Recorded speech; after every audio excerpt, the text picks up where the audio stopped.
Ayan, so magandang araw sa ating lahat, no? So, our topic for today is the geometric sequence, no? As you can see. So, actually, this geometric sequence has two formulas na tinuro sa atin ni sir. Pero, ayun nga, mag-focus lang tayo sa isa dahil magiging time consuming if dalawa ang gagamitin natin. So, the formula here is the T sub n is equal to A sub 1 open close parenthesis R and n minus 1, no? So ito yung example na number, no? So 2, 6, 18 and 54.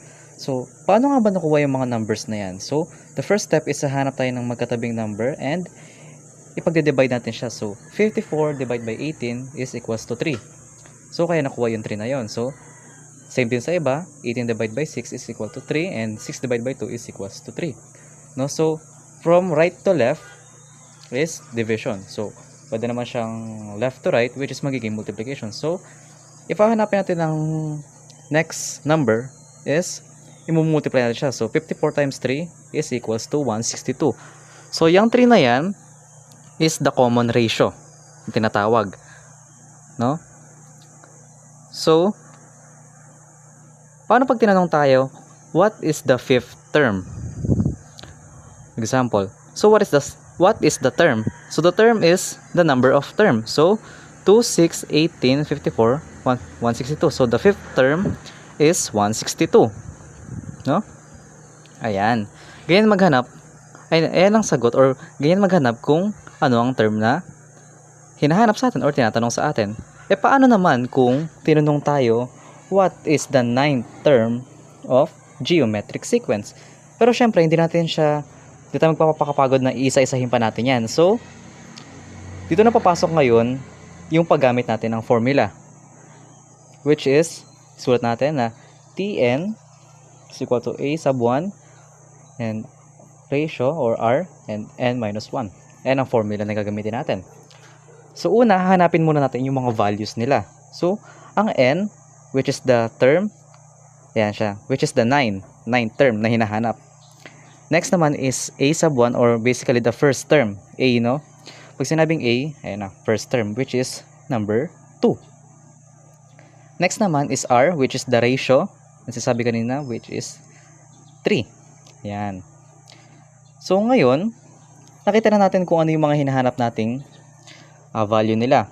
So, let's write it down or isulat natin yung mismong value nila using the formula.